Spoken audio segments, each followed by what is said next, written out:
हरे कृष्ण। ओम अज्ञानतिमिरान्धस्य ज्ञानाञ्जनशलाकया चक्षुरुन्मीलितं येन तस्मै श्री गुरवे नमः। हरे कृष्ण। तो हम फिर से हमारा कृष्ण कथा शुरू कर रहे हैं जन्माष्टमी तक। आज हम चर्चा करेंगे कालिया लीला। कालिया लीला हमने थोड़ा चर्चा किया है, फिर से थोड़ा रिवीजन करके हम फिर इसका जो कथा है कालिया का उसका कंटिन्यू करेंगे। तो हमने पहले देखा कि कालिया का इसका पिछला लाइफ में क्या था। तो कालिया था एक वेदशीर्ष करके एक ऋषि थे और अष्टशीर्ष उनके साथ उनका झगड़ा होता है। झगड़ा मतलब वेदशीर्ष अपने आश्रम में ध्यान कर रहे थे। वेदशीर्ष थे उस समय, उनका आश्रम था विंध्याचल पर्वतों के ऊपर।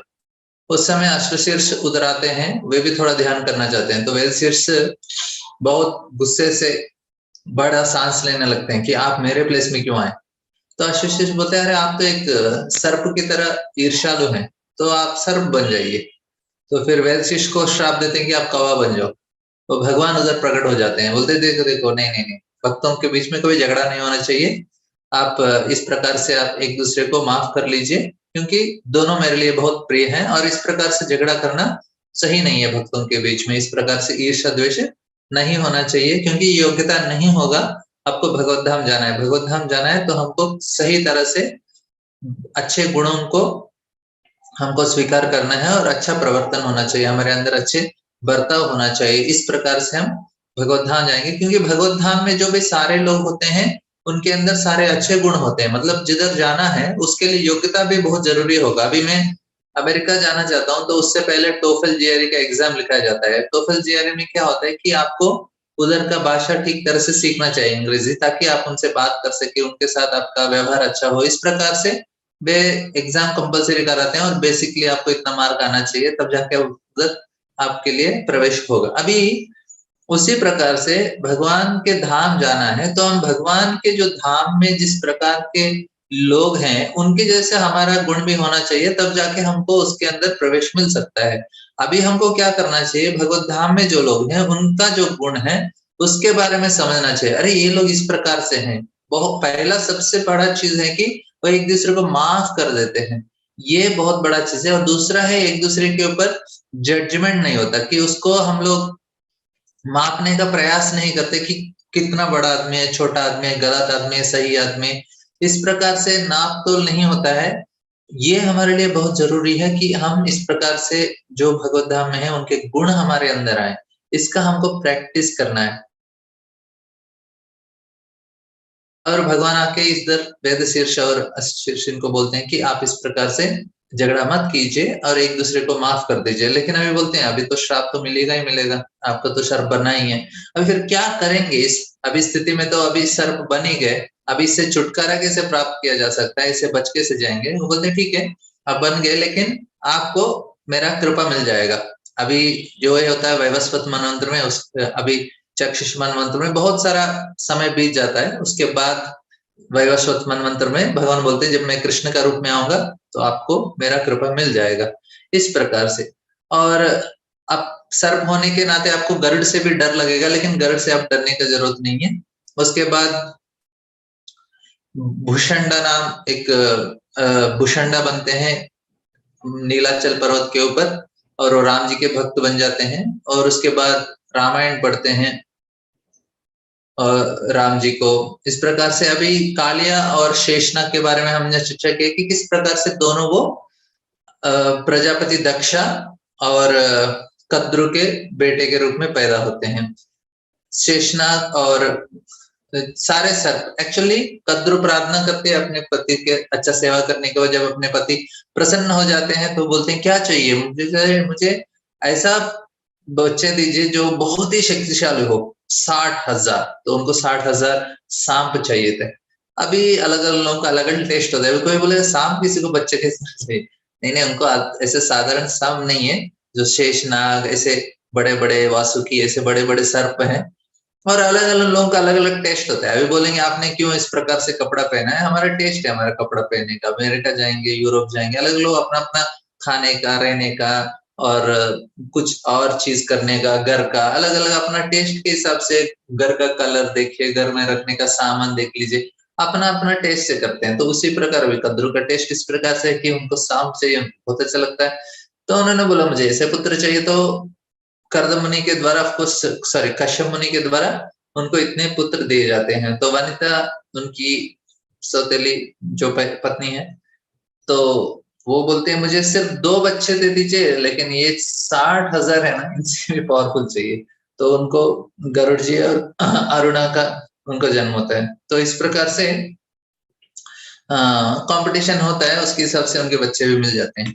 अभी इसके बाद जब कालिया को बोलते हैं कि 100 उनके बड़े बड़े फंड थे और छोटे छोटे मिला के उनके पास 1000 फंड थे, मतलब छोटा बड़ा, लेकिन बड़ा 100, इस प्रकार से।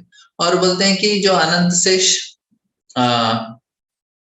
एक बार कृष्ण अनंत शेष को बोलते हैं, आपका जितना बहुत शक्तिशाली लोग हैं, तो आप एक थोड़ा क्या कीजिए, आप ये जो भूमंडल है इसको आप सपोर्ट कीजिए, उसके नीचे आप रहिए, उसको पकड़ के रखिए। तो पूरा भूमंडल है आनंद शेष के सर के ऊपर रहता है। आनंद शेष बोलता है ठीक है, कितना देर तक रखने का, मैं तो शक्तिशाली हूं ही, हर समय ऐसे ही पकड़ के रखूंगा, लेकिन मुझे सपोर्ट भी चाहिए ना। बोल मतलब ठीक है, मैं कूर्म के रूप में आपके नीचे रहूंगा, आप उसके ऊपर खड़े हो जाए और पूरा ब्रह्मांड को पकड़िए। बोलते ठीक है, फिर कितना देर तक रखेंगे। भगवान बोले ठीक है, आपको क्या करना चाहिए, आपके जो 1000 फण है उसमें से आप मेरा गुणगान कर लीजिए। मतलब अनंत शेष 1000 मुंह के द्वारा भगवान का स्तुति करता है हर समय।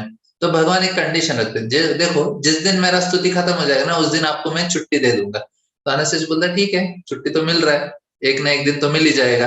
तो शुरू करता है, बोलते हैं कि अभी तक उनका जो गुणगान है भगवान का, कितना भी कल्प हो, भगवान के इतने सारे गुण हैं, इतने सारे लीला होते हैं, और लीलाओं का वर्णन करते करते, गुणों का वर्णन करते करते आनंद से शुद्ध ही है, अभी तक उसको छुट्टी नहीं मिला।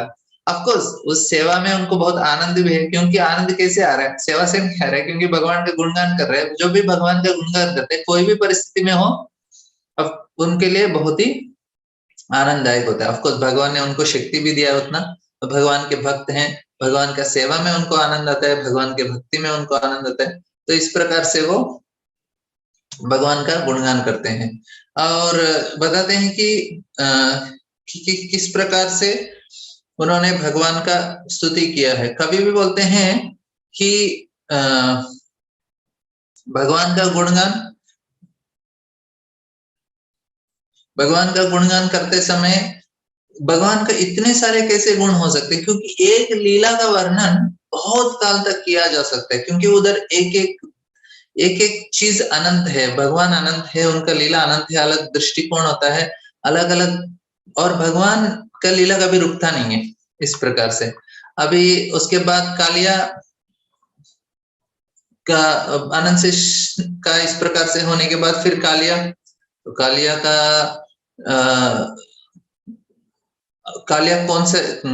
का लीला में पहले अनंत शेष अतल लोक में है, फिर ब्रह्मा का ऑर्डर से अनंत शेष ब्रह्मा अतल लोक में, वितल लोक में, सुतल, महातल, रसातल और पातल।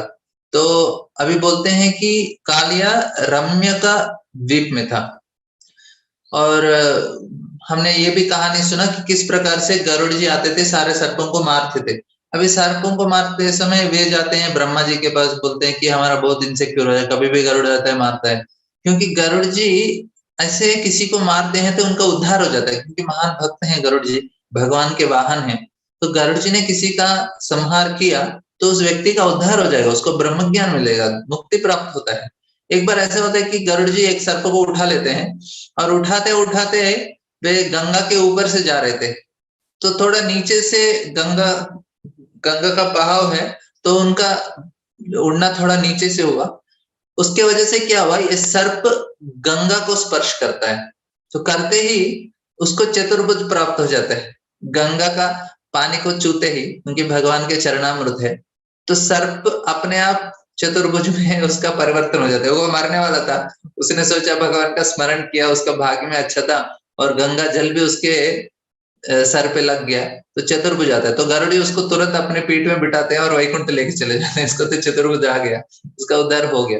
तो इस प्रकार से गरुड़ जी बोलते हैं अब तो भक्त है तो वेजिटेरियन ही होना चाहिए, नॉन वेज नहीं होना चाहिए, लेकिन भक्त है। लेकिन गरुड़ जी के किसी को ले रहे हैं, खा रहे हैं, मतलब उद्धार कर रहे हैं, ये समझना चाहिए। और बोलते हैं कि उसके बाद वासुकी के साथ सर्प जाके ब्रह्मा जी से प्रार्थना करते हैं कि देखिए अभी इस प्रकार से गरुड़ जी ले रहे हैं, कुछ अरेंजमेंट कर देंगे हम, हर 15 दिन में एक बार, आधा मून, हाफ मून डे, उस दिन हम लोग गरुड़ जी को कुछ ना कुछ भोग लगा देंगे, उससे उनको संतुष्ट होने के लिए बोले हम सारे सर्पों को छोड़ दे, कभी कभी कुछ चाहिए तो हम उनको सर्प भी दे देंगे। तो गरुड़ जी ने ब्रह्मा जी का इस विषय को, ब्रह्मा जी का प्रस्ताव को उन्होंने स्वीकार कर लिया, बोले ठीक है जो विधाता है वो बोल रहे हैं तो उनको मानना पड़ेगा। तो इस प्रकार से वे ब्रह्मा जी का बात मान लेते हैं और गरुड़ जी सिर्फ जो भी उनको दिया जाता है वो खाते थे। अभी कालिया ने देखा कि अरे ये लोग 15 दिन में एक बार लगाते हैं उधर गरुड़ जी का, उसको क्यों देने का। तो कालिया भी बहुत शक्तिशाली हो गया, उसने भी बहुत, क्योंकि ये खा के किसी ना किसी चीज से थोड़ा तपस्या करके लोग अपने आप को बहुत शक्तिशाली बनाते हैं। तो इस प्रकार से कालिया ने अपना शक्ति बढ़ाया। उसके बाद जिसका शक्ति बढ़ता है तो ऑटोमेटिक क्या होता है, गर्व भी आ जाता है। जन्म ऐश्वर्य सुध श्रीवीर ये धमान मद आ जाता है। नैवार तुम विदात में त्वाम अकिंचन गोचन। लेकिन ये मत के वजह से लोग बहुत ही गर्वित होते हैं, बहुत ही अहंकार होता है, ये उनके लिए पतन का कारण है, बंधन का कारण है, और उससे लोग बहुत तकलीफ, खुद के लिए तकलीफ है और दूसरों के लिए भी तकलीफ है, इस प्रकार से। तो कालिया ने सोचा अरे मेरा इतना शक्तिशाली है, मैं गरुड़ जी को ऐसे ही लड़ाई में हरा सकता हूँ, तो उससे क्या डरने का, उसका जो लगाया मैं खा लेता हूँ। तो कालिया ने गरुड़ जी के बारे में थोड़ा कम समझा, उसने सोचा मैं भी उसके साथ हूँ। लेकिन ये गरुड़ जी साधारण व्यक्ति नहीं है, वो साक्षात भगवान के वाहन है, तो कोई भी इस ब्रह्मांड में उनके साथ लड़ाई कर ही नहीं सकता। लेकिन कालिया ने समझा। इसके बाद जब कालिया इस प्रकार से करने लगा तो गरुड़ जी को समझ गया, तो फिर दोनों के बीच में लड़ाई हुआ और गरुड़ जी ने कालिया को इतना मारा, अभी कालिया को समझ गया कि मैं अभी मरने वाला हूँ। तो भागते भागते, पहले बहुत लड़ाई हुआ था, और भागते भागते उसने सारे सप्त द्वीप, अब सप्त खंड और बोलते हैं सारे 7 समुंदर पार किया, सभी जगह जाने रहा, लोकालोक, भूलोक, भूअरलोक, स्वर्गलोक, महालोक, जनलोक, और अतल सुतल तलातल रसातल महातल पादल, सभी जगह जाके आया। जहां भी जाता था गरुड़ उधर पहुंच जाते थे। उसने सोचा अभी तो कुछ चारा नहीं है, फिर वो आनंद शेष के पास जाते हैं और बोलते हैं आप मुझे किसी तरह से बचा लीजिए। तो आनंद शेष बोलते हैं हाँ ठीक है, आप ना यमुना का एक तालाब है, यमुना को लग के उसमें चले जाइए, उधर गरुड़ जी नहीं आएंगे। एक ही जगह जो गरुड़ जी नहीं आते, वो क्यों, क्योंकि उधर सौबरे मुनि ने श्राप दिया था, उसने एक चेतावनी दी थी गरुड़ जी को कि आप इधर आने से आपका मृत हो जाए, आप मर जाएंगे। फिर बोलते हैं ठीक है उधर जाएंगे। लेकिन ये सौबरे ऋषि का भी अच्छा कहानी है। अभी सौबरे ऋषि ने बहुत सारा तपस्या किया उन्होंने। तो फिर उसके बाद उन्होंने देखा कि सौबरे ऋषि, अभी सौबरे ऋषि क्यों डिस्ट्रैक्शन नहीं चाहते थे, वो नहीं चाहते थे कि उनका कोई डिस्टर्ब करे उधर, इसलिए वो नदी के अंदर गए तपस्या करने के लिए। अभी बोलेंगे अरे समुन्द्र के अंदर तपस्या करना इतना, सॉरी नदी के अंदर तपस्या, उन्होंने एक अपना पानी के साथ उन्होंने एक रूम जैसा बना लिया, जिसके अंदर वो बैठ के तपस्या कर रहे थे। उनको कुछ डिस्टरबेंस नहीं चाहिए। हालांकि कुछ लोग गुफा के अंदर जाते हैं, पत्थरों से उसको ढक देते हैं और बिच्छुओं के साथ रहते रहते सांपों के साथ तपस्या कर लेते हैं। तो अलग अलग लोग अपने मन को किसी न किसी तरह से विचलित नहीं होने के लिए, एक ही चीज का ध्यान करने के लिए बहुत तपस्या करते हैं। सौबरे ऋषि भी इस प्रकार से तपस्या कर रहे थे। और जब उन्होंने देखा कि जब भी गरुड़ जाते वो मछलियों को भी खाते थे, उनका भी उद्धार करते थे। अभी फिर कुछ मछलियों को इस प्रकार से दुख में देख के उनको लगा कि हम जिस जगह में रहते हैं, हम सोचने लगते हैं ये मेरा है। ये बहुत ही हमारा बद्धावस्था का एक एक चीज क्या है कि हम कोई भी स्थिति में रहते हैं उसको अपना मानना शुरू कर देते हैं। अभी कुछ लोग बोलते हैं अरे देखो भारत में इस प्रकार से इतना लोगों का इस इतने लोगों के प्रति अन्याय हुआ है, इतने लोगों को मारा गया है, इतने लोगों को इस प्रकार से तकलीफ दिया गया है, और बोलते हैं कि और इतने सारे अपने शरीर भी छोड़ दिए। इस इधर हुआ, कश्मीर में हुआ, पंजाब में हुआ, राजस्थान में हुआ, अलग अलग जगह में ब्रिटिशर्स आए और मुगल आए, इतने लोगों को मारा, तो कितना तकलीफ हुआ। एक वक्त आ रहे थे और मुझे बता रहे थे, प्रभु जी भगवान क्या कर रहे हैं, इतने लोगों को मार दिया था, भगवान तो कुछ तो करना चाहिए था ना, ये लोग भी हिंदू हैं, भारत के वासी हैं, भगवान ने कुछ नहीं किया। मैं बोला अरे हर रोज लाखों लोग मर जाते हैं। और ऐसे ही नहीं है, अभी जब अफ्रीका में जब स्लेव ट्रेड हुआ, बोलते हैं कि उधर भी लाखों लोगों को मारा गया है। दूसरे महायुद्ध में, पहला महायुद्ध, विश्व युद्ध में लाखों लोग मारे जाते हैं, और उसके बाद भारत का विभाजन में लाखों लोग मर गए। अभी मैंने बोला देखो, अभी इराक का युद्ध हुआ था, ईरान इराक का, उधर लाखों लोग मर गए। सीरिया में कुछ युद्ध हुआ था, उधर मर गए। पाकिस्तान, अफगानिस्तान में भी मारे जाते हैं। आपको कुछ तकलीफ हुआ क्या? बोले ज्यादा तकलीफ नहीं हुआ। अभी यूक्रेन में युद्ध हो रहा है, अभी उधर भी बहुत सारे लोग मरते हैं, आपको जो तकलीफ होता है क्या? बोले ज्यादा नहीं होता है। क्यों नहीं हो रहा है? और जब आ, क्योंकि भारत के लोग रशिया को सपोर्ट करते हैं, रशिया इतना लोगों को मार रहा है, उसको कुछ नहीं फर्क पड़ता है। उनको भारतवासी बहुत सारे लोग चाहते हैं कि रशिया ही जीते, क्योंकि रशिया हमको सपोर्ट करता है, तो हमारा हमारा मित्र का शत्रु हमारा शत्रु है, इस प्रकार से सोचते हैं। हालांकि वो गलत कर रहा है, सही कर रहा है, उससे मतलब नहीं है। हमारा फ्रेंड है तो जो भी कर रहा है सही ही कर रहा है, इस प्रकार का सोच रहता है हमारा। लेकिन अभी वो गलत किया तो भी हम उसको सपोर्ट ही कर रहे हैं एक तरह से। क्यों? क्योंकि हमारा है। प्रभु जी, लेकिन हरे कृष्णा प्रभु जी, लेकिन ये सोच नहीं होनी चाहिए ना। हाँ, नहीं होना दोस्त है, वो गलत कर रहा है तो सही है, ये सोच हमें नहीं होनी चाहिए। लेकिन कैसे होता है, अभी उधर मर गया तो हमको लगेगा कि देखो ये आदमी हमारा शत्रु है, ये हमारा मित्र है, मित्र का शत्रु शत्रु, बस। लेकिन ऐसा नहीं होना चाहिए मेरे हिसाब से। हाँ, वैसा तो नहीं होना चाहिए। हाँ, लेकिन क्यों? अभी अभी दूसरे जगह में, सीरिया में कुछ, वो दोनों देशों के बीच में कुछ युद्ध हो रहा है, उधर लाखों लोग मर गए, आपको कुछ फर्क पड़ा क्या? किसी ने बात ही नहीं किया इसमें। लाखों लोग मर रहे हैं, अफ्रीका में भी युद्ध हो रहा है, मर रहे हैं, कोई इसका चिंता नहीं कर रहा है। क्यों नहीं कर रहा है? क्योंकि उससे फर्क ही नहीं पड़ता है हमें। हाँ, लेकिन इधर क्यों फर्क पड़ रहा है? क्योंकि ये मेरा सोच रही है, मेरा देश है, हिंदू लोग हैं, इससे हमको फर्क पड़ता है। मतलब हम जिसको आइडेंटिफाई करते हैं, जिसके साथ हम अपना मानते हैं, उधर तकलीफ हो जाता है। मतलब ये आपको हत्या से जो हुआ कांड, उससे नहीं, वो मेरा है इसलिए आपको तकलीफ हो रहा है। ऐसा तो कांड बहुत जगह हो रहा है दुनिया में, लेकिन उससे आपको तकलीफ नहीं हो रहा है। आपको तकलीफ कहाँ हो रहा है? जब आप उसको साथ मेरा करके, जब आप उसको उसके साथ आइडेंटिफाई कर लेते हैं, तब जाके तकलीफ होता है हमको। बहुत सारा चीज ऐसा ही है। अभी मैं बोला, अभी मूवी में हीरो विलन, और बहुत सारे विलन को, बहुत सारे विलन के सारे लोगों को मार देता है जान से, आपको अच्छा ही लगेगा। क्यों? क्योंकि आप हीरो के साथ आइडेंटिफाई कर रहे हैं।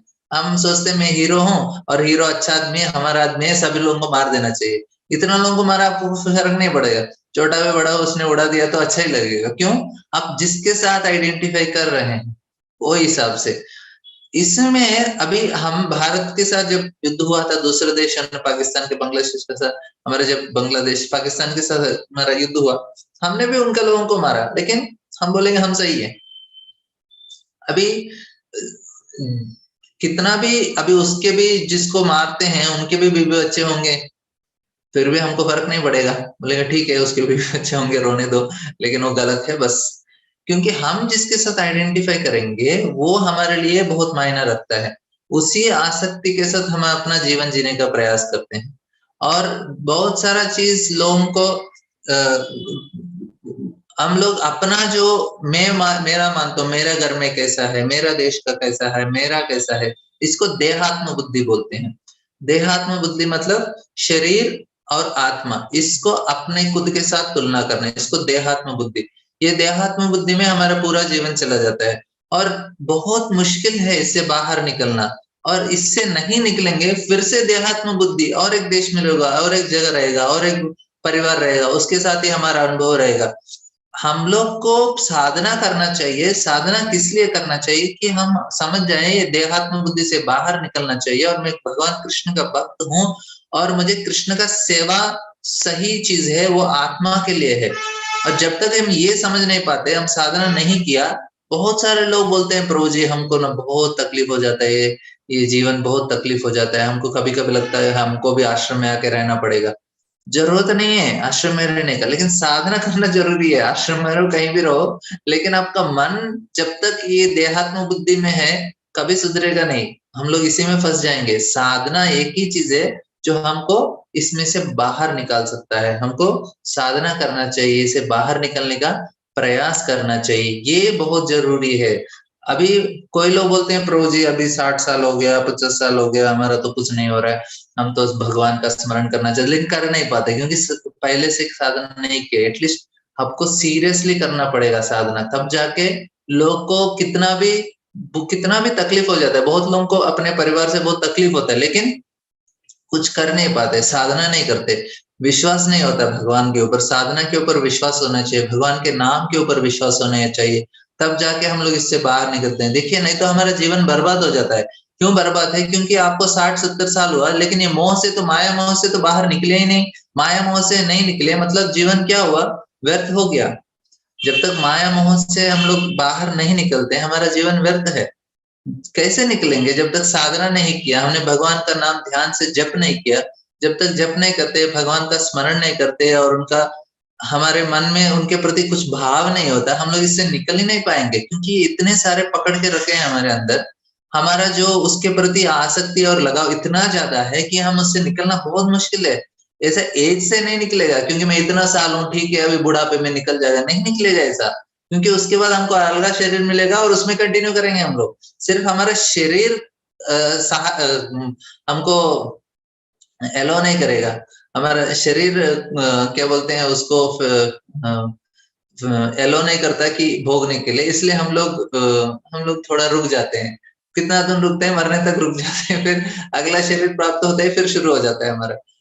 ये शरीर करने नहीं दे रहा है इसलिए रुक जाते हैं, नहीं तो ऐसा जाएगा नहीं। साधना करना ही पड़ेगा, भगवान का नाम जपना ही पड़ेगा, यही एक मार्ग है। हम लोग सोचते हैं अरे ये लोग सारे लोग तो मजा कर रहे हैं, हमको ही बैठ के जप करना पड़ता है, ये लोग जबरदस्ती जप कराते हैं, प्रभु जी लोग क्लास में हर समय जप बोलते हैं।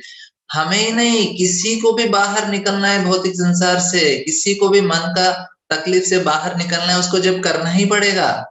ऐसा नहीं कि वो लोग कुछ लोग को शॉर्टकट मिलेगा, किसी को शॉर्टकट नहीं मिलेगा।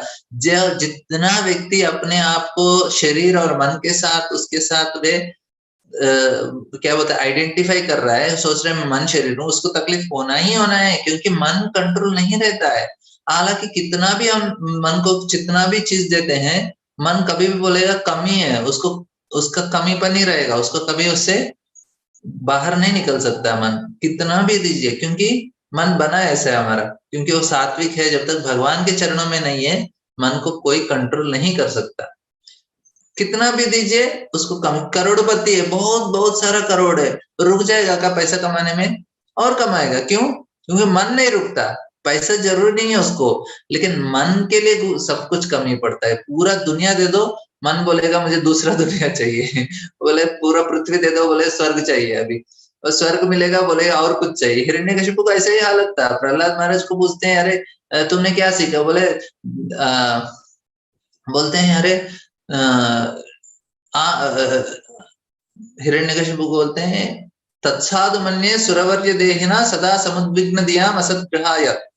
बोलते हैं अरे आपने असत को पकड़ के रखा है, इसलिए आप इतने टेंशन में रहते हैं हर समय, क्योंकि आपने सही चीज को पकड़ा नहीं है। ये बहुत जरूरी है हमको समझना कि जब तक हम आइडेंटिफाई कर रहे हैं इसलिए तकलीफ हो रहा है। कश्मीर में मर गए या सीरिया में या यूक्रेन में कहीं भी मर रहे हो लोग, हमको तकलीफ होगा जब तक हम आइडेंटिफाई करते हैं। हमको सही चीज तरह से रहना चाहिए, और जब समय का किस प्रकार से होगा हम उसका निर्णय नहीं कर सकते। अभी इधर भी देख रहे हैं कि कालिया ने सौबरी मुनि को यही प्रॉब्लम था, उसने सोचे ये मेरे लोग हैं, ये जो मछली है मेरा है। अरे आपको मछली कैसे हो गए?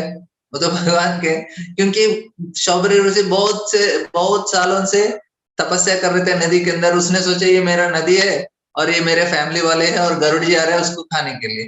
हालांकि उसका वो संबंध नहीं था, क्योंकि ज्यादा देर रहने की वजह से उसने सोचा, उसके साथ आसक्ति बढ़ गया उसका, इसलिए उसको तकलीफ हो गया। तो हम भी जिस जगह में ज्यादा देर रहते हैं उसके प्रति आसक्त हो जाते हैं हम लोग। अरे मेरा स्कूल था ये, मेरा घर है ये, और मेरा नो मेरा जाने वाला, हम अपने यस्यास्ति भक्तिर भगवत यकिंचन बोलते हैं कि हम लोग जो सर ये बोलते हैं कि जो हित्वात्म बातम गृह अंधकूपम, ये ग्रह अंधकूप, और साथ ही साथ बोलते हैं कि यतीर्थ बुद्धि सलिलेन कर्षित जनेश विघ्नेश सयैव गोकरः, क्योंकि बोलते हैं कि हम लोग ये जो हमारा बर्थ प्लेस है मेरा सोचते हैं, हमारा नहीं है वो। देखिए वही पेड़ रहते हैं, वही बिल्डिंग रहेंगे, ऐसे ही सड़क रहेंगे, बहुत सारा जगह रहेंगे, लेकिन हमारा गांव क्यों हमको अच्छा लगता है? रोड तो बहुत जगह है, बिल्डिंग तो बहुत जगह है और पेड़ भी हैं, लेकिन हमारा गांव हमको स्पेशल लगता है। क्यों? क्योंकि मैं उधर पैदा हुआ ना, तो इसको आसक्ति बोलते हैं। ये बहुत बहुत मुश्किल है जिससे छुटकारा प्राप्त करना। अभी इसी प्रकार सौबरी मुनि का भी हो गया। तो फिर उसने गरुड़ जी को बोला नहीं आप अभी आ नहीं सकते, इधर खाने का नहीं, आप कहीं और चले जाओ। गरुड़ जी बोले ठीक है। उसने क्या किया, गरुड़ जी ने जाते जैसे मछलियों का राजा को पकड़ के लेके गया, बोले ठीक है एक तो लेके चले जाएंगे जाते जाते। उसके वजह से बाकी सारे मछलियां उनको बहुत तकलीफ हुआ। सौबरी मुनि ने बोला ठीक है अभी गरुड़ जी आएंगे तो मर जाएंगे, उनका उनका शरीर उनका मृत हो जाएंगे। अभी गरुड़ जी को श्राप देना अपराध है, क्योंकि वो महान भक्त हैं। भक्तों के प्रति हम लोग बुराई नहीं करना चाहिए, बुराई नहीं सोचना चाहिए, और श्राप देना तो बहुत बड़ा बात है। भक्तों के अंदर बुराई भी नहीं देखना चाहिए। तो इस प्रकार से जब सौबरी मुनि ने किया, अभी जिस मछलियों को उन्होंने बचाने का प्रयास किया उसी मछलियों के साथ उनका पतन हुआ। अभी मछलियों को देखने के बाद किसी को ऐसा मन में विकार उत्पन्न नहीं होता है। ऐसा एक्वेरियम में बहुत सारा जगह रहता है, होटल में इधर उधर बहुत बार देखते हैं लोग, कुछ फर्क नहीं पड़ता है। अब सौबरी मुनि लेकिन मछलियों को मिलते हुए देखा तो उनके मन के अंदर भी विचार आ गया। उन्होंने सोचा क्या मैं टाइम वेस्ट कर रहा हूँ इधर बैठ के मंदिर के अंदर, मुझे भी जाना चाहिए थोड़ा, मैं भी थोड़ा एंजॉय कर लेता हूँ। तो उठ गए अपने समाधि से, गए मानदाता ऋषि से और 50 रानियों के साथ उन्होंने शादी कर लिया। अभी सौबरी मुनि को मछलियों की वजह से उनका पतन हो गया, जिस मछलियों को बचाना चाहते। क्यों? उन्होंने अपराध किया है भगवान के भक्तों के प्रति। भगवान के भक्तों के प्रति कोई भी अपराध करता है उनका पतन होना ही है, इस प्रकार से। फिर ठीक है, तो कालिया को पता चला कि ये जगह गरुड़ जी नहीं आते। अभी गरुड़ जी को इस श्राप से कुछ उनको फर्क पड़ने वाला नहीं था। ऐसा सौबरी मुनि का शब्दों को आदर देने के लिए उसने उसको एक्सेप्ट किया। ये तो गरुड़ जी का मानता है, उन्होंने उसको स्वीकार किया। हालांकि गरुड़ जी को कुछ फर्क नहीं पड़ता था। तो कालिया चला गया उधर, तो गरुड़ जी ने बोला ठीक है अभी इधर इधर गया तो मैं उधर जा नहीं पाऊंगा, इसलिए छोड़ दिया। अभी कालिया बोलते हैं कि इतने सालों से उधर था वो, बहुत दीर्घ काल से। इसलिए क्या हुआ कि पूरा जगह बोलते हैं 1 योजन का पानी था उधर। 1 योजन मतलब 8 मील, और उसके बाजू से यमुना जा रहा था, लेकिन इसका पानी यमुना के अंदर नहीं जा रहा था, इसलिए नहीं तो पूरा यमुना भी दूषित हो जाता था और उसके अंदर भी जहर भर जाता था, मथुरा जहर का पानी जाता, लेकिन हुआ नहीं वैसा। वो एक साइड में था लेकिन यमुना को टच करके था। और बोलते थे कि उसका पानी उबल रहा था, क्योंकि काली इतना साल से था, इतना जहर भर भर के रखा था। और फिर उसमें कोई भी ऊपर से वो धुआं भी, सॉरी इसका जहरीला हवा निकल रहा था उधर से। इस और बोलते हैं कि कृष्ण और उनके मित्र एक दिन उस तरफ जाते हैं अपने बाल बच्चों को लेके, और इसमें सनातन गोस्वामी और विश्वनाथ चक्र ठाकुर इसके ऊपर टीका लिखते हैं। बोलते हैं कि भगवान का कृपा था कालिया के ऊपर, आपको जो वेद शीर्ष और अश्वशीर्ष थे वो लोग पहले से। अभी इसमें पहला चीज क्या होता है कि कृष्ण अपने बच्चों, अपने मित्रों को देखते हैं, वो जाके पी लेते हैं, तुरंत वे अपना शरीर छोड़ देते हैं, मतलब उनका जान चला जाता है। अभी बोलेंगे अरे ये जान कैसे जा सकते, वो तो भगवान के पार्षद हैं, कभी तो हर समय वो जिंदा ही रहेंगे, मृत्यु है ही नहीं उनके लिए। बोलते हैं ये एक भगवान का लीला है।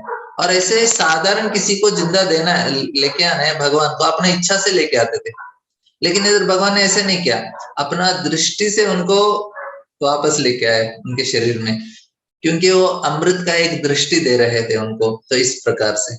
और बोलते हैं कि अभी भगवान ने कालिया के ऊपर, फिर कालिया के अंदर वो पहले पेड़ चढ़ते हैं कदम का, उसके ऊपर अपना अभी जो रेसलर्स है वो फाइटिंग करते समय अपने अच्छे से बेल्ट को टाइट करते हैं, तो कृष्ण भी थोड़ा टाइट करते हैं, फिर उसके बाद उसमें कूदते हैं। तो हमने चर्चा की कि किस प्रकार से नाग पत्नियां आते हैं, कृष्ण को बोलते हैं अरे क्या कर रहे हो बच्चा, तुमको कुछ खेलने के लिए चाहिए तो ले लो, ले लो, सोना चाहिए, जोहरा चाहिए, कुछ भी चाहे ले लो, लेकिन ये बहुत बड़ा डेंजर है, कालिया है, इधर मत आओ। तो कृष्ण बोलते नहीं नहीं नहीं नहीं मुझे लगता है एक छोटा सा क्या बोलते हैं, एक डायमंड ब्लू कलर का नीचे गिर गया, ऐसा सोचते हैं।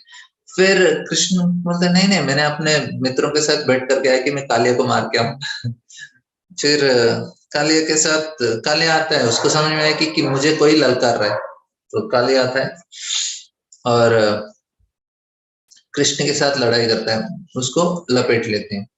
अभी बोलते हैं कृष्ण ने कुछ हिला नहीं, और पहले बाल बाल जब कृष्ण को और गाय कृष्ण को इस प्रकार से देते हैं, वो स्तब्ध हो जाते हैं, कुछ हिल नहीं पाते, सिर्फ आंखों से आंसू आ रहे हैं बस, क्योंकि कृष्ण को कुछ हुआ, क्योंकि उनको इतना प्रेम है कृष्ण के प्रति, कुछ कर ही नहीं पा रहे। और कृष्ण इस प्रकार से काले के जंगों में फंस गए। अभी बोलते हैं अरे कृष्ण क्यों इस प्रकार से फंस गए, कृष्ण को तो कुछ करना चाहिए था। बोलते हैं कृष्ण एक हीरो जैसा, अभी हीरो विलन को बोलते देखो दिखा दो, तुम कितना करोगे, दिखा दो, मैं भी देखता हूं, तुम भी दिखा दो, दिखा दो। इस प्रकार से कृष्ण कालिया को ललकार रहे थे, ठीक है तुम अपना पावर दिखाओ, तो कालिया पूरा पणों से उसको क्या बोला दबाने का प्रयास कर रहे हो, कृष्ण को मारने का प्रयास कर रहे हैं, कृष्ण ऐसे खड़े देखेंगे तुम्हारा शक्ति भी क्या है, इस प्रकार से। और उस समय जब सारे अशुभ सूचक मिलने लगे पूरे वृंदावन में अलग अलग तरीके से, तो कुछ भी अशुभ होता है तो सारे लोगों को कृष्ण याद आ जाते हैं। हर समय तो कृष्ण को याद ही करते हैं, लेकिन ये हुआ तो उनको डर नहीं, शायद कृष्ण को कुछ हुआ होगा, हमको जाना पड़ेगा। तो फिर ढूंढते हैं कृष्ण को, सारे लोग बोलते किधर है, अरे बलराम जी तो गए नहीं आज, और भी टेंशन में, क्योंकि बलराम जी बड़े भाई हैं तो कृष्ण का रक्षा करेंगे, तो कृष्ण को कुछ हुआ होगा। तो फिर सारे कृष्ण के चरण चिन्हों पे देख के जाने शुरू कर दिया, तो यमुना की तरफ है, और देखा रहे कालिया दह की तरह लेके जा रहे, तो और भी डर गए, तो कालिया ने कुछ नहीं किया होगा। अभी अभी प्रश्न आता है कि अरे इतने सारे गाय हैं और कुछ पंछी हैं, सारे लोग तो वृंदावन में इधर उधर चलते रहते हैं, फिर कृष्ण का चरण चिन्ह ऐसा क्यों रह गया? क्योंकि कोई भी है, पक्षी हो, कोई जानवर हो, गाय हो और कोई मनुष्य हो, कृष्ण के चरण चिन्ह में कोई पैर नहीं रखता। पूरा वृंदावन हर समय वृंदावनम सखी विभो वितनोति कीर्तिं यद्देवकी सुत पदाम्बुज लब्ध लक्ष्मी गोविंद वेणु अनुमत्त मयूर नित्यम प्रेक्षादरी स्वान अवर्तान्य समस्त सत्वम। वृंदावन का गुणगान होता है, क्यों? क्योंकि भगवान कृष्ण है उधर, उनके चरण चिन्ह दिखते हैं वृंदावन में। तो इस प्रकार से गोपियां भी गाते हैं, जयति तेदिकं जन्मना व्रजा शयत इंद्रिया शाश्वतत्रहि दयितदृक्षता दीक्षुतावक त्वयिदितासवस्त्वां विचिन्वते शरदुदासये साधुजातसा सरसिजोदरा श्रीमृषादृशा। बोलते हैं ये इतना वृंदावन, इतना गुणगान, पूरे तीनों लोकों में इसका गुणगान होता है, क्योंकि लक्ष्मी देवी स्वयं इधर निवास करते हैं। क्यों? क्योंकि भगवान कृष्ण का इधर उनका लीला हो रहा है। वो बोलते हैं इधर आपका जन्म हुआ है बोलते हैं। और फिर गोपियां प्रार्थना कर रहे हैं, आप हमारे मालिक हमको छोड़ के चले गए। और अलग अलग तरीके से गोपी गीत, कभी उसका चर्चा करेंगे, मैं भी जन्माष्टमी से पहले एक दिन पहले गोपी गीत कर लेंगे। अभी इसमें कालिया का इस प्रकार से भगवान कालिया के चंगुल में भगवान फंस जाते हैं। तो भगवान इस प्रकार से खड़े हैं, कालिया ने उसको, कालिया बहुत ट्राई कर रहे हैं कृष्ण को मारने के लिए।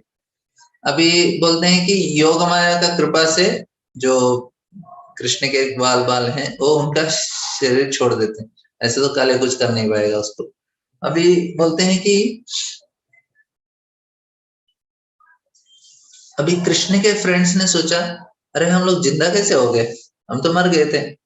फिर उन्होंने सोचा हाँ कैसे हो गए। कृष्ण के फ्रेंड ने सोचा कि शायद कुछ अच्छा जड़ी बूटी डाला होगा हमारे ऊपर, लेकिन बाद में सोचा नहीं नहीं नहीं, गर्ग मुनि ने बताया कि कृष्ण के कृपा से हम बच जाते हैं। देखिए ये बहुत ही इंपॉर्टेंट पॉइंट, कुछ भी अच्छा होता है वृंदावन में सारे लोग सोचते हैं कृष्ण का कृपा से हुआ है, और सारे लोग ने समझ लिया हाँ ये तो कृष्ण का कृपा कटाक्ष है, इसलिए हम लोग को सब कुछ अच्छा हो गया। तो भक्तों का ये लक्षण होता है। तो भक्त कैसे होते हैं, वो हर समय भगवान का कृपा को का एहसास करते हैं कि भगवान का कृपा से हो रहा है, मेरे जीवन में कुछ भी हो रहा है तो भगवान की कृपा से, अच्छा हो बुरा हो उनको लगा भगवान का कृपा है, भगवान चाहते हैं कि ये मेरे लिए अच्छा है इसलिए वो कर रहे हैं। इस चीजों से वो पूरी तरह उनका पूरा विश्वास रहता है भगवान के ऊपर। ये भक्त का लक्षण है। क्या रक्षिष्यति इति विश्वासो, भगवान मेरा हर समय रक्षा करेंगे हर समय में, ये शरणागति का लक्षण है। और यमुना, भगवान ने सोचा अरे ये कालिया इतना बदमाश है, हमारा भक्त यमुना है और यमुना को दूषित कर रहा है तो उसको क्लीन करना चाहिए। तो भगवान ने सोचा पहले ही डिसाइड कर लिया कि कालिया को किसी न किसी दिन तो मार के भगाना ही है इधर से। कृष्ण नहीं चाहते कि कालिया उधर रहे, तो क्योंकि यमुना का पानी को हर समय स्वच्छ रखना चाहते हैं, और क्योंकि ये बहुत सारे युगों से कालिया उधर था, इतना दूषित हो गया था कालिया का। हालांकि पानी पूरा उसके अंदर नहीं जा रहा था, लेकिन कालिया वो यमुना का ही पार्ट था। और कुछ लोग बोलते हैं कि गरुड़ जी ने उस जो पेड़ कृष्ण उसके ऊपर चढ़ने वाले कदम का पेड़, उसके ऊपर अमृत का एक बिंदु डाला, इसलिए ये जहर उसके ऊपर फर्क नहीं पड़ा। और बोलते हैं कि कालिया बहुत गुस्सा से उसको कृष्ण को मारने का प्रयास किया, और जो से कृष्ण को पकड़ा।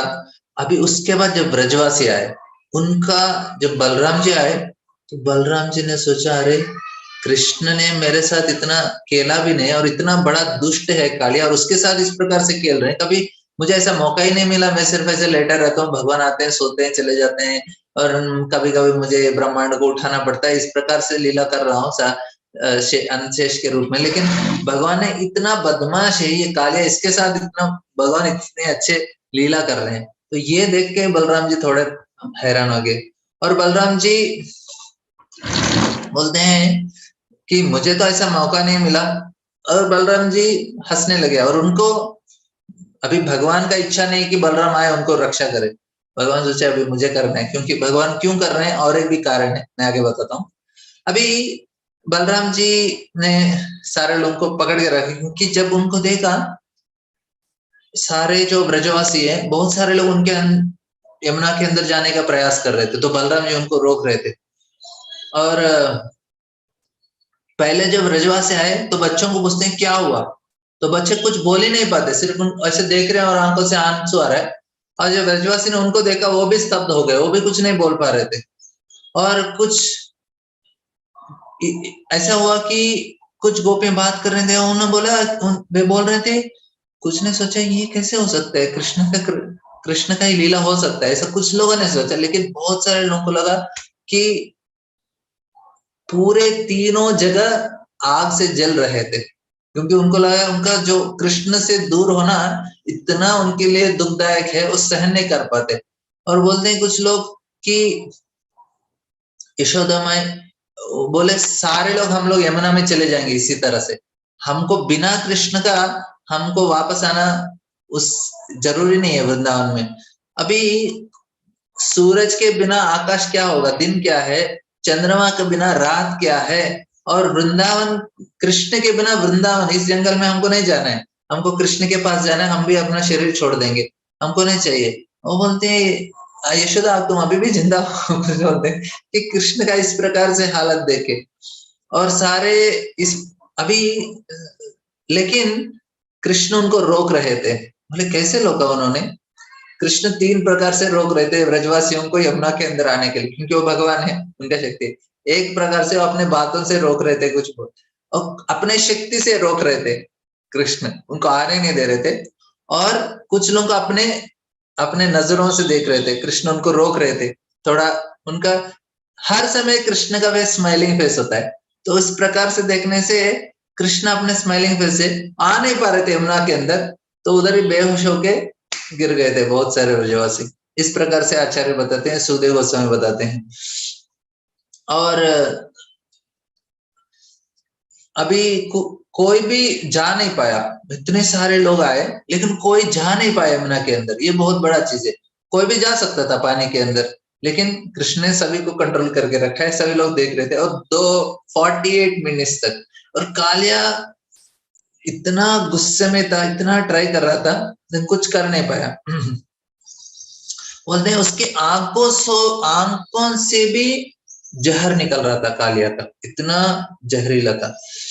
और फिर उसके बाद कृष्ण ने सोचा ठीक है मैं बहुत अभी ब्रजवासियों को बहुत टेस्ट कर रहा हूँ। फिर कृष्ण अपने बहुत अपना पावर बढ़ा देते हैं, तो कालिया पकड़ नहीं पाता, फिर कृष्ण उससे फिसल जाते हैं।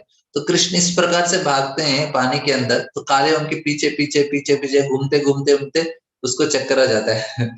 फिर कृष्ण एक फण को नीचे करके उसके ऊपर जाके नृत्य करना शुरू करते हैं। कृष्ण इतना अच्छे से नृत्य करते हैं कि सारे देवता आते हैं, अप्सरा आते हैं, पहले फूलों का वर्षा करते हैं, फिर अपने वाद्य मृदंग बजाना शुरू करते हैं, और कृष्ण नाचते नाचते अपने बांसुरी बजाते हैं। कृष्ण किस प्रकार से नाच पा रहे हैं, क्योंकि वो नटराज है, सारे कलाओं के स्रोत कृष्ण है, कहीं से भी कुछ कला है वो कृष्ण से ही आता है। तो कृष्ण इतने सुंदर नाच रहे थे, इतने सुंदर नाच रहे थे, सारे देवता अप्सरा गंधर्व इवन शिव जी भी बहुत ही शर्मिंदा हो गए कि किस प्रकार से नाच कोई सकता है, और वो भी सर्प को पानी के अंदर, और वो भी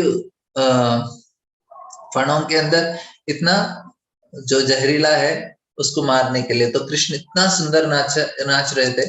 अभी मेन रीजन सुनिए क्योंकि कृष्ण जो भी कार्य करते हैं एक एक एक उद्देश्य नहीं होता, उनको 4-5 चीज करना होता है एक ही चीज से।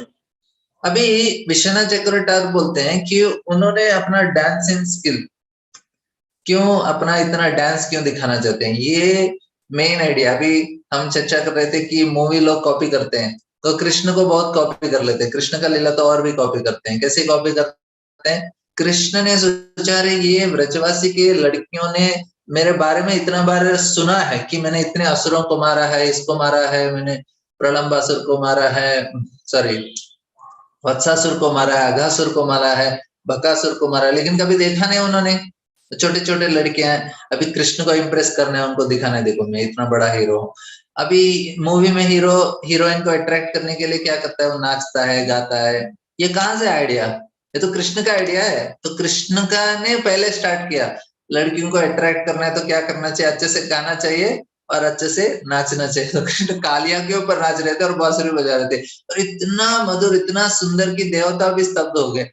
इस प्रकार से कृष्ण सारे गोपियों को एक साथ उन्होंने बोला एकदम स्मार्ट बॉय सारे गोपियों ने अपना दिल कृष्ण को दे दिया। बोला शादी करना है तो कृष्ण के साथ ही करना है, और कोई नहीं चाहिए, क्योंकि एक ही पुरुष है, वो कृष्ण है। ईश्वर परम कृष्ण सच्चिदानंद विग्रह, और कोई नहीं है। भोक्तारा मेघ तपसम सर्वलोक महेश्वरम, कृष्ण एक ही है और कोई नहीं है, सारे प्रकृति है कृष्ण को आनंद देने के लिए। तो ये चीज कृष्ण ने सारे गोपियों को एक साथ आकर्षित किया। अभी कृष्ण चाहते हैं कि एक स्टंट करें, कितना अच्छा स्टंट करना चाहिए ताकि सारे लोग एक शॉट में।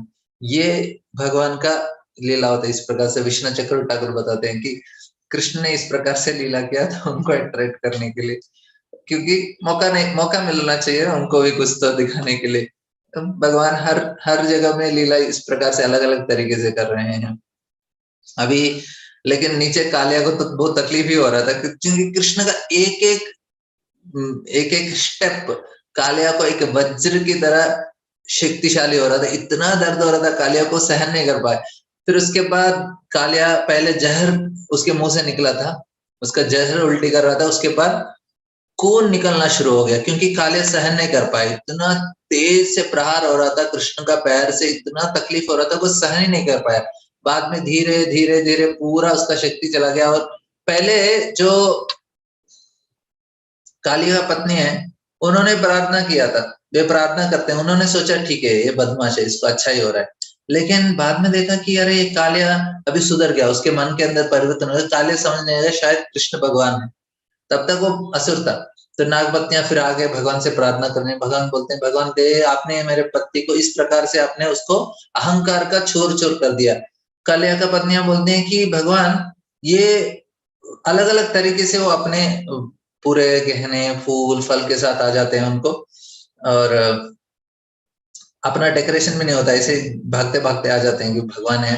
तो फिर उसके बाद प्रार्थना करते हैं कि भगवान आप तो गोकुल के मालिक हैं, आप गोकुल के राजा हैं और स्वयं साक्षात भगवान हैं, और वही नहीं आप राधा रानी के भी स्वामी हैं। तो ये भगवान को प्रसन्न करने का तरीका है, उनको किसके साथ उनका रिलेशन बढ़ाना चाहिए, उनके जो इंटीमेट भक्त हैं उनके साथ उनके साथ उनका रिलेशन दिखा देते हैं तो भगवान बहुत प्रसन्न हो जाते हैं। अब यशोदा नंदन है और राधा रमण है और गोपी जन वल्लभ हैं, इस प्रकार से हम भगवान को बोलेंगे उनके भक्तों के साथ। पार्थ सारथी मतलब अर्जुन के सखा हैं, इस प्रकार से उनके भक्तों के साथ उनका नाम लिया जाता है तो भगवान बहुत प्रसन्न हो जाते हैं। तो इधर वो भी बोलते हैं देखो आप ना राधा रानी के स्वामी हैं और व्रज के स्वामी हैं, आप नंद के दुलाल हैं, यशोदा दुलाल हैं, इस प्रकार से उनका गुणगान करते हैं और बोलते हैं देखिए आप जो भी कर रहे हैं आपका लीला है, और भगवान आप तो सभी के साथ समान हैं, आपके लिए कोई मित्र शत्रु नहीं है, और इस प्रकार से आप किसी का भेदभाव नहीं करते। आप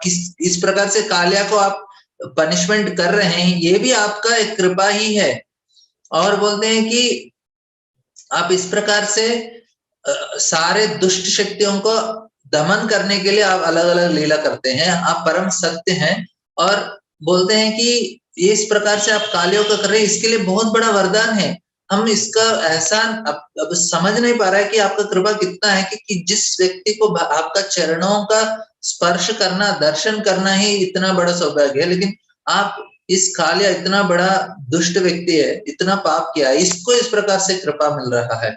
हालांकि ये कालिया ने अपना इस शरीर से इतना सारा पाप किया है, इस शरीर मिलने के बाद, कालिया का शरीर मिलने के बाद, और इस शरीर में इसने बहुत सारा पाप किया है, लेकिन ये बहुत ही उसके लिए लाभदायक है और एक प्रकार शुभ है कि आप उसके ऊपर गुस्सा किया।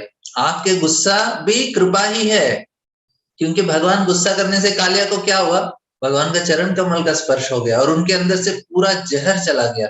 तो ये हमारे लिए बहुत सोचने का बड़ा पॉइंट है और एक इम्पोर्टेंट लेसन। जब भगवान नृत्य कर रहे थे कालिया के ऊपर तो उनके अंदर से सारा जो जहर है वो पूरा निकल गया। उसी प्रकार हमारे जिह्वा के ऊपर जब भगवान नाचना शुरू करते हैं तो हमारे हृदय के अंदर जो जारा जहर है वो भी चला जाता है। तो भगवान हमारे जिह्वा के ऊपर कैसे नृत्य करेंगे, हम उनका नाम लेके हरे कृष्णा कृष्ण कृष्ण हरे हरे हरे राम राम राम हरे हरे, हम भगवान का इस प्रकार से नाम स्मरण करते हैं तो हमारे अंदर जो हृदय के अंदर जो जहर है वो सारा निकल जाता है। हमको हर समय हर दिन ये जहर ही हमको तकलीफ दे रहा है। हमारे आसक्तियां, हमारे मोह माया मोह, ये अंधता मिश्रा मोह महामोह, सारे अलग अलग तरीके के जो अज्ञान है जिससे हम फंसे हैं उससे बाहर निकलना है। वो अंधकार से, अनर्थों से, हमारे जो वासना है, गंदगी है, जो हमको दर्द होता है, बिना किसी कारण के रोते रहते हैं लोग, ये सारा निकलना है हमारे हृदय से, तो भगवान नाचना चाहिए हमारे जिह्वा के ऊपर। कितना हम ध्यान से, कितना हम प्रेम से, कितना हम अपना पूरा प्रामाणिकता से हम भगवान का नाम लेने का प्रयास करेंगे, वैसे हमारे अंदर से ये गंदगी चला जाता है। हरे कृष्णा कृष्ण कृष्ण हरे हरे, हरे राम राम राम हरे हरे। तो इस प्रकार से हम प्रयास करना चाहिए कि हम लोग भगवान का इस प्रकार से अच्छा स्मरण जप करें, बहुत ही जरूरी है हमारे लिए, और कोई चारा नहीं है। मैं पहले बता रहा था साधना करना चाहिए, क्योंकि हमारा उम्र बढ़ता जाएगा, साधना करना और तकलीफ हो जाएगा, क्योंकि हमारे अंदर जो संस्कार है और बढ़ जाएंगे। जितना हम भोगते हैं, जितना हमने किसी चीज के प्रति हम उससे आनंद प्राप्त किया है, वो वस्तु हमारे लिए इतना भारी हो जाता है हमारे चित्त में कि उस आनंद से बाहर जाना बहुत मुश्किल हो जाता है। कोई व्यक्ति ने बहुत आदत कर लिया किसी चीज को भोगते खाने में, सोने में, पीने में, अलग अलग चीज में उसने कुछ चीजों को इतना भोगा है, तो फिर वो जो इम्प्रेशन रहता है, वो संस्कार रहता है, उससे निकलना बहुत मुश्किल हो जाता है। इसलिए हमको कम से कम हमारे जीवन में भोग विलास होना चाहिए, कम से कम जितना हमें जरूरी उतना ही करना चाहिए, ज्यादा किसी चीज को करना नहीं चाहिए, क्योंकि वो हमारे लिए बहुत बोझा हो जाएगा, क्योंकि उससे निकल नहीं पाएंगे। मृत्यु के समय वही चीज याद आएगा, भगवान याद नहीं आएंगे। हमको कम से कम इंद्रिय तृप्ति करना है, ज्यादा से ज्यादा साधना करना चाहिए, ताकि हम इस शरीर से छुटकारा प्राप्त करें। ये जीवन का लक्ष्य है। लोग सोचते हैं जीवन का लक्ष्य ज्यादा से ज्यादा भोगना चाहिए, ज्यादा से ज्यादा हमको एंजॉय करना चाहिए, और यही दिखाया जाता है। ये मनोरंजन की दुनिया में सारा यही दिखाया जाता है कि आप ज्यादा से ज्यादा मनोरंजन करो, ये आपका जीवन का लक्ष्य है, और इसी को वो सक्सेस मानते हैं। लेकिन वो सक्सेस नहीं है, क्योंकि आप अंत काल में यही चीज आपको और फंसाएगा, कि और दुख देगा। अभी जिसने बहुत भोगा है, उसको एक ही दिन डॉक्टर बोलेगा देखो आपसे कल ना ये चलेगा नहीं, क्योंकि आपका तबीयत खराब हो जाएगा, मर जाएंगे। अभी उसके लिए कितना तकलीफ होगा कि उसको इस प्रकार से रोग आ गया कि वो भोग नहीं पा रहा है, तो और तकलीफ होगा। जिसने किया ही नहीं है, जिसने कम से कम किया है, उसको फ्यूचर में भी बताया जाएगा कि आपको ज्यादा नहीं कर सकते, बोले ठीक है, कभी किया ही नहीं और कम करना है, नहीं तो कुछ और चीज करना है, तो उसको तकलीफ नहीं होगा। और बोलेंगे अरे कि फिर दिया क्या है शरीर, एंजॉय तो करने के लिए। नहीं नहीं, शरीर एंजॉय के लिए दिया नहीं है। जानवर का शरीर एंजॉय के लिए दिया, मनुष्य का शरीर नियमित रूप से एंजॉय करो, लेकिन उसका लिमिट में करना चाहिए, ताकि उससे और उससे भी जो बेहतर है वो चीज करने के लिए। वो क्या है, ये जो हमारे वासनाएं अलग अलग जो अनर्थ हैं, जो हमारे अंदर जहर है, उससे बाहर निकलने के लिए दिया गया है। तो उसको प्राप्त करने के लिए हमारा साधना ठीक से करना चाहिए, हमको सही तरह से कृष्ण कथा सुनना चाहिए, भगवान का नाम जप करना चाहिए। भगवान का जितना नाम जप करेंगे उतना जहर बाहर निकल जाएगा। हमको भारी क्यों होता है, हमको भारीपन क्यों महसूस होता है मन के अंदर, वो जहर है इसलिए भारीपन होता है। नहीं तो जिस व्यक्ति के हृदय के अंदर कुछ प्रकार का जहर नहीं है, वो इतना खुश रहेगा, हर समय इतना हल्का रहेगा उसका जीवन में, और कीर्तन में आराम से नाचेगा, कीर्तन में आराम से गाएगा, हर समय वो खुश रह सकता है, क्योंकि भारी नहीं है उसका हृदय। भारीपन क्यों होता है, ईर्ष्या, द्वेष और इस प्रकार से अहंकार, ये हमको भारी कर देता है। नहीं तो किसी को कुछ हो रहा है, बाजू वालों को उसको लॉटरी लग गया, 1 करोड़ आया, तो हमारे मन के अंदर जलन हो जाता है, इसको बड़ा कार क्यों मिल गया, इसका ऐसा हो गया, इनके बच्चे अच्छे हैं, उनका घर अच्छा है, इनका ये अच्छा है, ये पूरा हमारे अंदर तकलीफ हो जाता है। हालांकि उससे कुछ संबंध ही नहीं है, क्योंकि हम रोने लगते हैं, ये हमारे लिए तकलीफ है। तो हमारा जो अनर्थ है, हमारे जो गंदगी है, उसको निकालना वो हमारा जीवन का लक्ष्य होना चाहिए, क्योंकि वो हमको सही तरह से एंजॉय करने के लिए भी हमारे लिए फायदा होता है। अभी कोई बड़ा पार्टी में जाता है एंजॉय करने के लिए, लेकिन बाकी लोगों का ड्रेस, बाकी लोग का उनका उनका जो ऐश्वर्य देख के उसमें जलन होता है, एंजॉय से ज्यादा दुखी हो जाते हैं वो लोग। पार्टी में आने के बाद उसने ऐसा बोल दिया, इसने ऐसा किया, इसने ऐसा किया। अभी तो एंजॉय करने के लिए गए, क्या हो गया, क्योंकि अंदर गंदगी है तो एंजॉय क्या होगा, उसका होगा ही नहीं। अभी एकदम व्यक्ति साफ है, उसके अंदर कुछ गंदगी नहीं है, अच्छा बर्ताव है, और उसके साथ ही साथ ईर्ष्या द्वेष नहीं है, कहीं भी जाएगा खुशी से जाएगा, खुशी से आ जाएगा। किसी को अच्छा देखेगा तो उसको अच्छा लगेगा, अरे अच्छा चल रहा है इसका, इसको तो अच्छा चल रहा है, तो उसको बहुत आनंद ही आएगा। तो गंदगी हमारे अंदर, तो हमको क्या करना चाहिए, इवन नॉर्मली भी सुखी रहने के लिए, आनंद में आनंद चाहिए नॉर्मली भी, उसके लिए भी हमको हमारा गंदगी निकालना पड़ेगा। इसलिए भी जब करना है ना, अभी बोलेंगे ठीक है हमको ज्यादा बहुत भगवत धाम नहीं जाना है, इधर ही एंजॉय करना है। इधर ही एंजॉय करने के लिए भी आपको जब करना पड़ेगा कि इधर एंजॉय करने के लिए भी आपको मन साफ रहना चाहिए इस चीज से। ये हमारे लिए बहुत ही जरूरी चीज है। तो ठीक है, अभी हमारा क्लास इधर एंड करेंगे। किसी को कुछ प्रश्न है? हाँ प्रभु जी, ना दंडवत प्रणाम। दंडवत प्रणाम। प्रभु जी, ये गंदगी कैसे जाएगी? ये बिल्कुल मैं सहमत हूँ कि किसी की पार्टी में जाएंगे, उनका ज्वेलरी देख के, उनका खुशी देख के, उनका परिवार देख के, सर डेफिनेटली हमारे मन में तो आ ही जाएगा कि हम लोग इतना किस्मत वाले नहीं है करके।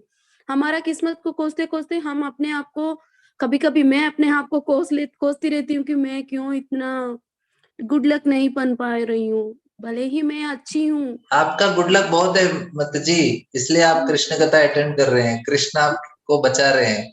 आपको बहुत गुड लक दे दिया तो आप कृष्ण कथा क्यों सुनेंगे, कृष्ण के पास क्यों आएंगे? आप पार्टी में चले जाएंगे। तो भगवान चाहते हैं कि आप उनके पास आए और उनका कथा सुने, और उससे भी ज्यादा आनंद देने वाले हैं भगवान आपको। आप उनके पास रहेंगे, जो आप सोच ही नहीं पाएंगे उससे ज्यादा, बहुत ज्यादा देंगे आपको। सिर्फ उनका नाम जप कीजिए, बाद में समझ में आएगा कि भगवान ने आपको किस प्रकार से बचाया। ओके प्रभु जी, मेरे को तो ये फीलिंग आती है प्रभु जी। सच में मैं अपने आप को कम किस्मत वाली मानती आप रहती कम हूँ। किस्मत नहीं है माता जी, आप भक्त हैं, आपका किस्मत बहुत अच्छा है। हम कल कंटिन्यू करेंगे, मुझे दूसरा क्लास है। बहुत बहुत धन्यवाद आप लोग का। हरे कृष्णा। यूट्यूब में है, आप इसका थोड़ा रिकॉर्डिंग सुन लीजिए आप लोग। हरे कृष्णा प्रभु जी। Thank you Prabhu ji. हरे कृष्ण। हरे कृष्णा।